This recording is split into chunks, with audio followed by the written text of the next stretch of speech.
libro Segunda Reyes, capítulo 6 y versículo 8. Y dice así: tenía el rey de Siria guerra contra Israel, y consultando con sus siervos dijo: en tal y tal lugar estará mi campamento.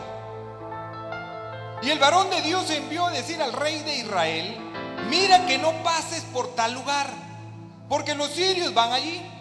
Entonces el rey de Israel envió a aquel lugar que el varón de Dios había dicho, y así lo hizo una y otra vez con el fin de cuidarse.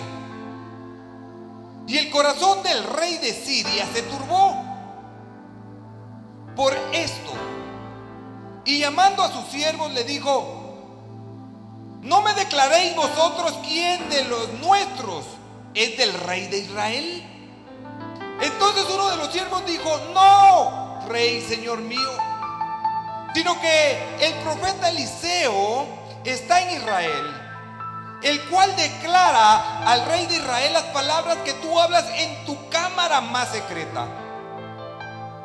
Y él dijo: id y mirad dónde está, para que yo envíe a prenderlo. Y le fue dicho: he aquí, él está en Dotán. Entonces envió el rey allá gente a caballo y carros y un gran ejército, los cuales vinieron de noche y sitiaron la ciudad. Se levantó de mañana y salió el que servía al varón de Dios, y aquí el ejército que tenía sitiada la ciudad con gente de a caballo y carros.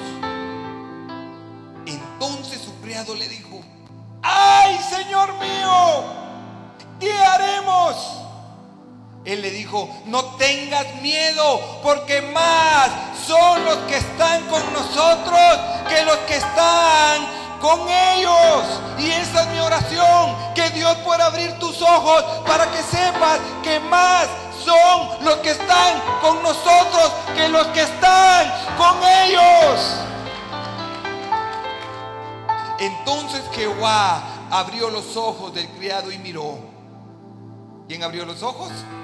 Jehová le abrió los ojos al criado y miró, y aquí que el monte estaba llena de gente de a caballo y de carros de fuego alrededor de Eliseo. Y hoy, hermanos, hoy mi oración es que nosotros podamos ver, que Dios pueda abrir los ojos de cada uno para que puedan entender que más son los que están contigo que los que están allá afuera en contra de ti. ¿Y por qué leí este versículo para iniciar? Porque hoy en día recibimos mucha información. Información con los noticieros, información con la prensa, información con la gente, y tanta información que recibe el ser humano que ya no le deja ver que es más poderoso el que está contigo. Y empiezas tú a claudicar tu fe, y empieza la duda, y empieza un razonamiento equivocado.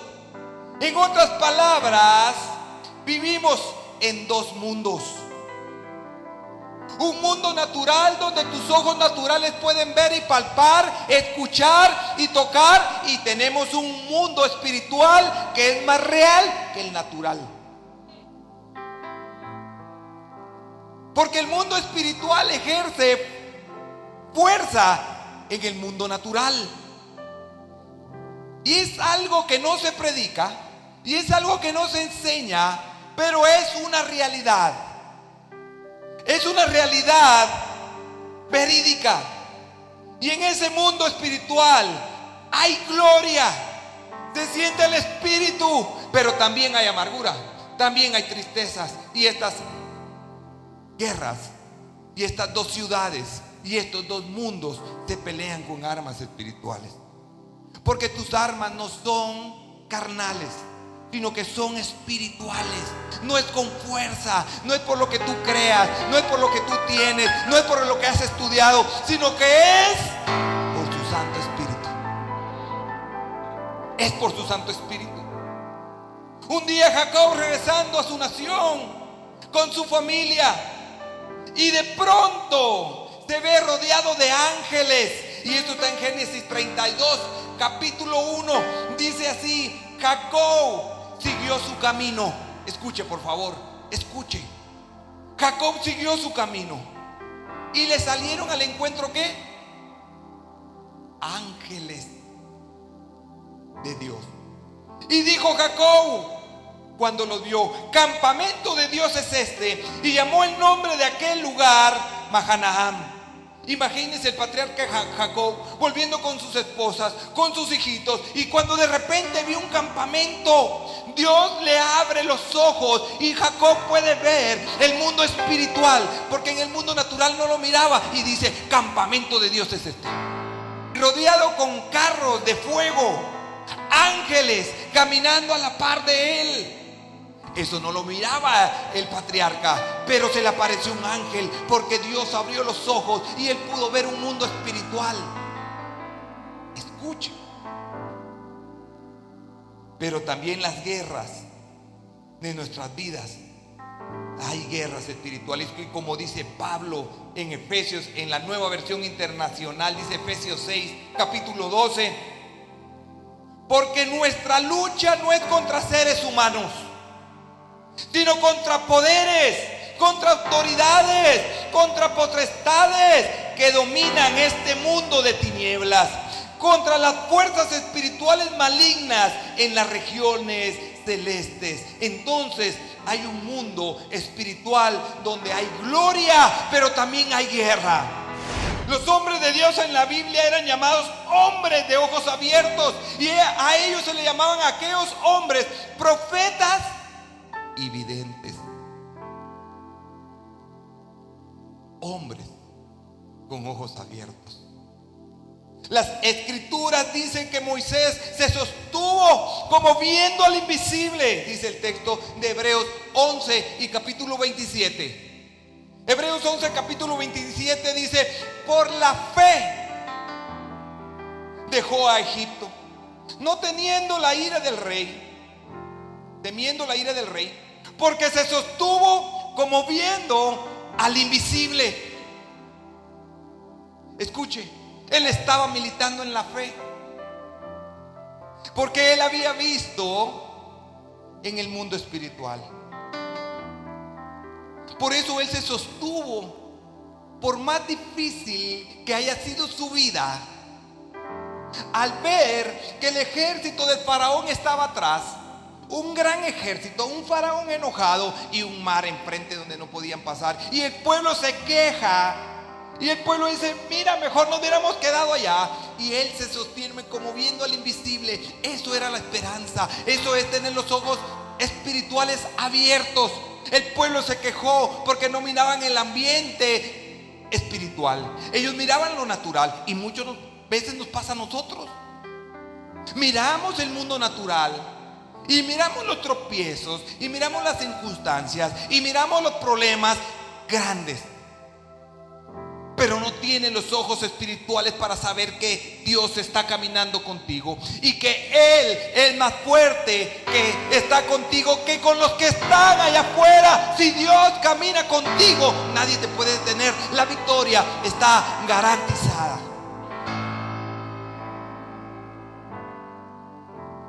Éxodo 14, 13 y del 13 al 14, Éxodo capítulo 14 dice: y Moisés dijo al pueblo: no temáis. ¿Estad qué? Estad firmes y ved la salvación de Jehová que hará hoy con vosotros, porque los egipcios que hoy habéis visto, nunca más, siempre lo veréis. Tus problemas, enfermedades, nunca más los vas a ver. ¿Por qué? Porque Jehová pelea por vosotros, y vosotros estás tranquilos, porque Él pelea tus batallas. ¿Cuánto le dan un fuerte aplauso al Señor? Estos israelitas que se quejaban estaban viendo al pueblo de Israel, pero había un Moisés que estaba viendo aquel, el Espíritu Santo, aquel que le iba a dar la victoria, aquel que le iba a dar el éxito en aquella batalla. Un pueblo entero se quejaba, pero un solo hombre estaba parado, sostenido, como viendo al invisible, sabiendo que él iba a garantizar la salida de Egipto. Josué va a la conquista y antes de entrar a tomar Jericó, se encuentra con un ángel con una espada en la mano. Y él es el que te va a dar la victoria. Tú no necesitas salir a la conquista de tu Jericó con la espada, con tus fuerzas. Tú necesitas, sí, tenés que salir a la conquista, pero tenés que saber que alguien es el que te va a dar la victoria. ¿Quién puede abrir tus ojos para que tú veas? El Espíritu Santo. ¿Quién? El Espíritu Santo. No es el pastor, no es el líder, no es tu amigo. Primera Corintios capítulo 2 versículo 9 al 12 dice: antes bien, como está escrito, cosas que ojo no vio, ni oído yo, ni han subido en corazón de hombre, son las que Dios ha preparado para los que le aman, para los que le aman, para los que le aman, para los que le aman, para los que le aman, para los que le aman, para los que le aman. Dios abrirá los ojos, vas a poder ver, vas a poder oír, vas a tener revelación, pero solo aquellos que le aman. ¿Cuántos le aman acá? ¿Cuántos le aman acá? ¿Cuántos quieren que Dios les abra por medio del Espíritu los ojos espirituales? Pero Dios no las reveló a nosotros por el Espíritu. Di conmigo: el Espíritu. El Espíritu. El Espíritu. Porque el Espíritu todo lo escudriña, aún lo profundo de Dios. Porque ¿quién de los hombres sabe las cosas del hombre, sino el Espíritu del hombre que está en él? Así que tampoco nadie conoció las cosas de Dios, sino el Espíritu de Dios. Y nosotros no hemos recibido el espíritu del mundo, sino el espíritu que proviene de Dios, para que sepamos los que Dios ha concebido. 14. Pero el hombre natural no percibe. El hombre natural no percibe las cosas que son del Espíritu de Dios, porque para él son una locura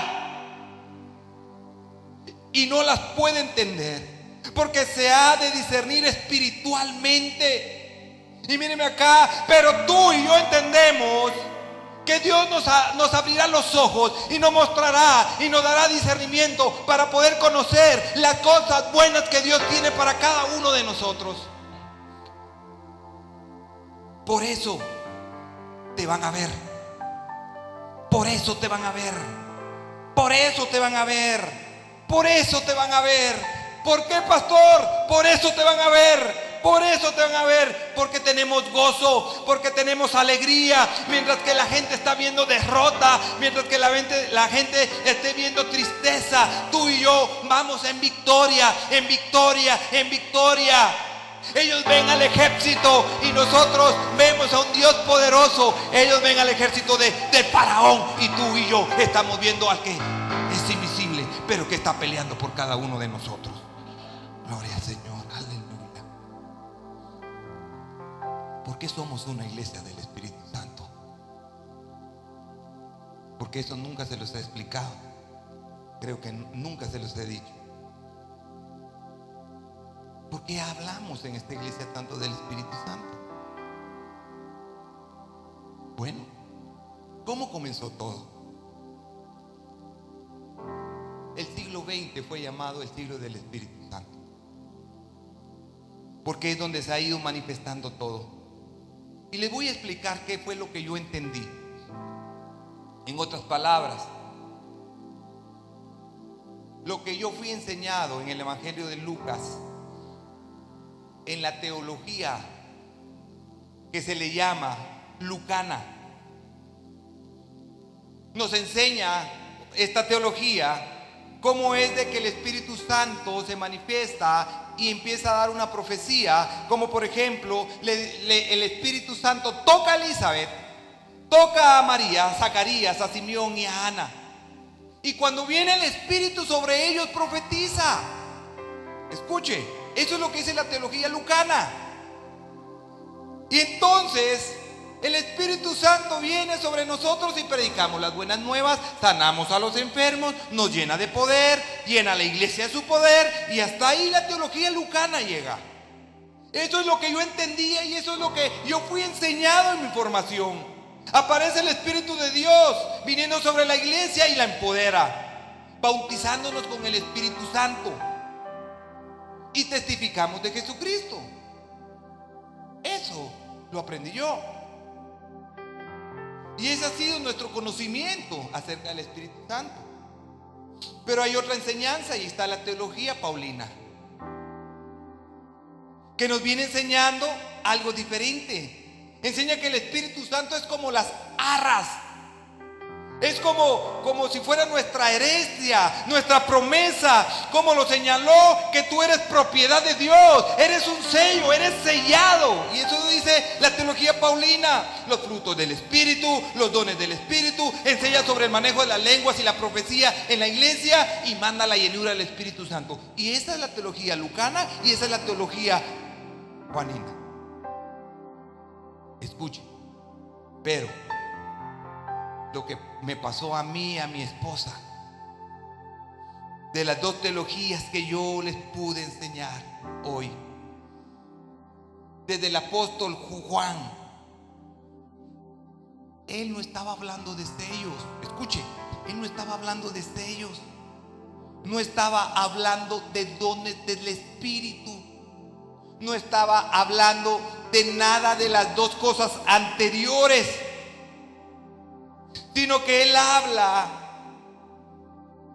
y utiliza una palabra que en griego es paracleto. ¿Para qué? No, si alguien se llama Cleto, disculpe, pero en griego es paracleto. Es una palabra griega difícil de traducir, y por eso el evangelio en griego, como no sabían cómo traducirla, no la pueden cambiar. Y entonces el apóstol Pablo la deja exactamente así, paracletos. ¿Y qué significa esta palabra? Porque como es muy difícil de poder tener la correcta traducción, una dice abogado, es una, porque Jesús, así como es nuestro abogado ante el Padre, el Espíritu Santo intercede por nosotros ante el Padre.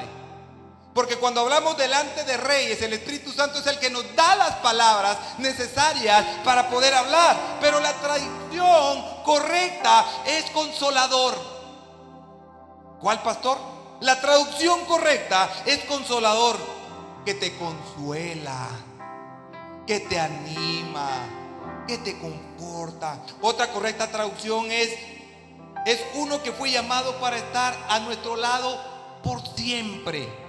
Otra correcta traducción es que nos ayuda. El que nos ayuda, el que nos sostiene, también es consejero y también es amigo. También es amigo. Y hasta ese entonces yo había sido enseñado en los dones del fruto, en los sellos, en la profecía, en la llenura, en las lenguas. Y cayó la manifestación y hasta ahí yo estaba entendido. Pero había sido enseñado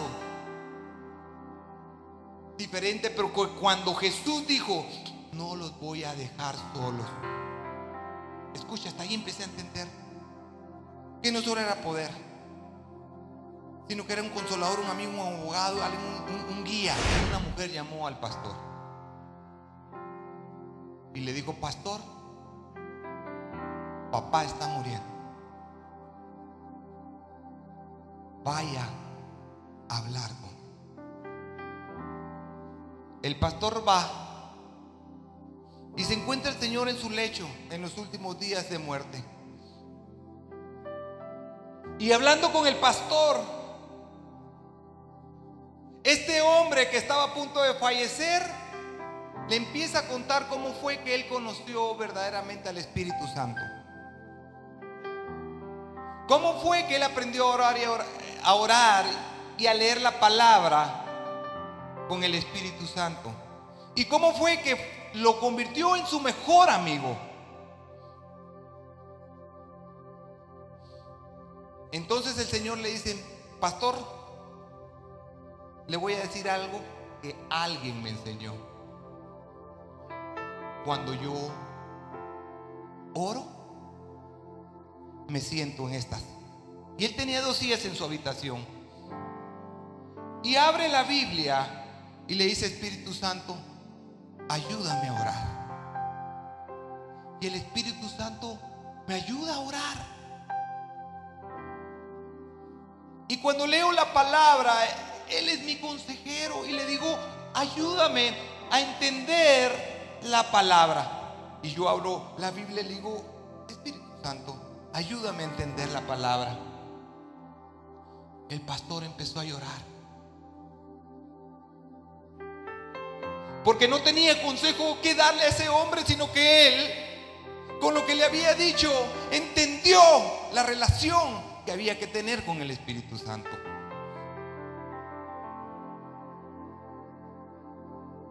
Días después, el pastor se encuentra a la hija del Señor y le dice: ¿qué tal está tu papá? Y ella le dice: papá falleció. ¿Y cómo falleció?, le preguntó el pastor. Pastor, falleció de una manera rara. Mi papá en su habitación tiene 2 sillas y una la tiene enfrente de la otra, y cuando lo encontramos muerto estaba de rodillas orando en la silla de enfrente y no donde él se sentaba. Y el pastor empezó a llorar y le dijo: ahora entiendo, sé cómo murió tu papá. Tu mejor amigo se lo llevó. Tu mejor amigo se lo llevó. Y cuando leí la anécdota, dije yo voy a hacer algo así. Y ahí empecé a hablar con el Espíritu Santo, a hacerlo mi mejor amigo, a caminar con él, porque entendí que él había dejado un paracleto y que Jesús se había ido porque había dejado a alguien que iba a estar todos los días de mi vida con él. Y entonces tenía que entenderlo, comprenderlo, amarlo y convertirlo en mi mejor amigo antes del poder, antes de sanar, hacerlo mi mejor amigo, hacerlo mi mejor amigo. Y cuando empecé a hablar del Espíritu Santo, el lugar se empezó a hablar y algo empezó a suceder y la gente se empezó a llenar y la gente salía diferente y la gente decía: ay, hoy algo pasó en el servicio. Por eso los servicios que hacemos y mi oración es: Señor, llena tu casa de tu gloria, y que la gente que venga pueda ser transformado y diga: wow, sentí la presencia del Espíritu Santo. Sentí la presencia del Espíritu Santo. Catherine Kuhlman es el testimonio de ella, y era una evangelista. Su mensaje era llamar a la gente al arrepentimiento del regalo de la salvación. Y un día ella estaba predicando, porque ella creía en milagros, pero nunca había visto un milagro. Y Catherine Kuhlman ese día sintió algo caliente. Dijo: no sé, yo voy a predicar hoy sobre el Espíritu Santo. Siento un calor fuerte en mí, extraño, raro. Y empezó a predicar sobre Adán y Eva. Y empezó a explicar que estaba el Padre, estaba el Hijo y el Espíritu Santo. Y ellos dijeron: vamos a hacer al hombre. Pero el hombre va a pecar. Él va a pecar, el hombre va a pecar. Y entonces alguien tiene que ir a la tierra para redimirlo, perdonarle sus pecados y que pueda ser salvo. Entonces Jesús levanta la mano y dijo: yo voy a ir y voy a morir en la cruz para salvar al hombre. El Espíritu Santo se levanta y dice: ¿sabes? Adelántate, Jesús. Yo voy después para seguir lo que tú vas a empezar. El Espíritu Santo empezó a obrar de esa manera. Algo sucedió ahí. Y escuchen lo que pasó. Al día siguiente ella no pudo dormir. Cuando llegó a su habitación ese día, después de haber predicado, ella decía: no sé, me siento extraño, algo pasó, no sé qué pasó, sentí algo caliente en mi cuerpo y yo no lo entiendo. Y al otro día regresa al mismo lugar a predicar. Y de repente se levanta una señora y dice: hermana Kuhlman, disculpe. Nadie había interrumpido a Catherine cuando ella predicaba. Pero ese día una señora se levantó y dijo: Catherine, cuando tú estabas predicando ayer, yo sentí que yo había recibido mi sanidad. Y ella le pregunta: pero ¿cómo tú sabes que recibiste tu sanidad? Porque yo al día siguiente fui donde el doctor y le dije: mire, yo estoy sana. Y el doctor me hizo todas las pruebas y me dijo: estás sana. Y yo estoy sana. Catherine Kuhlman entendió por qué había sentido aquel calor cuando había predicado sobre el Espíritu Santo. Al día siguiente vuelve a predicar y alguien recupera su vista. Y así comienza el ministerio de Catherine Kuhlman con sanidades hasta el día que Catherine muere. Porque hablamos del Espíritu Santo. Porque lo adoramos. Charles Fiennes, conocido como el padre del avivamiento, regresa a su oficina. Él era abogado y cuando regresa a su oficina, él no sabía que había bautismo del Espíritu Santo. Y de repente él siente que cae un líquido en su corazón y empieza a reír y empieza a llorar toda la noche, y él no entendía qué pasaba.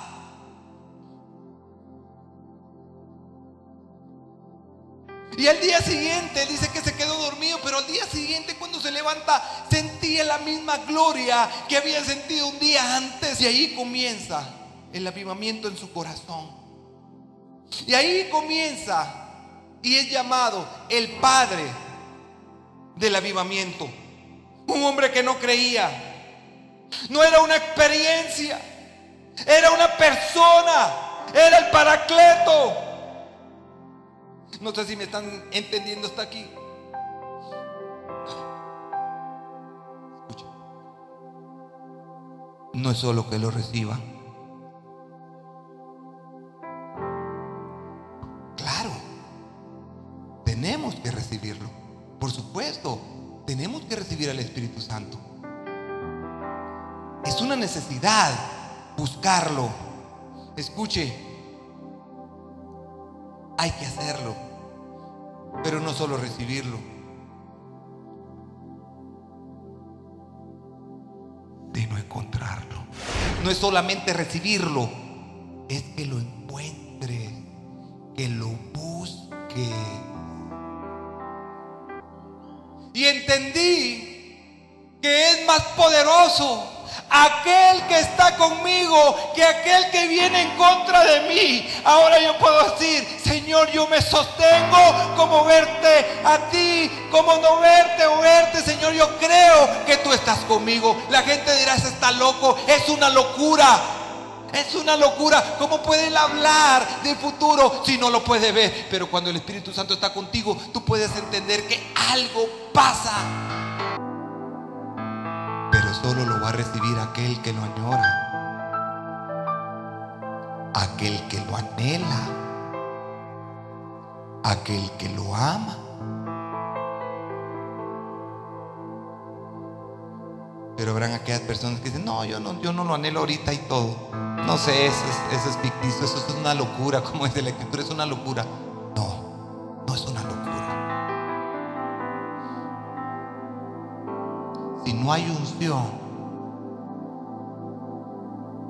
no pasa nada. Y cuando hay unción, escuche, el Espíritu Santo se mueve.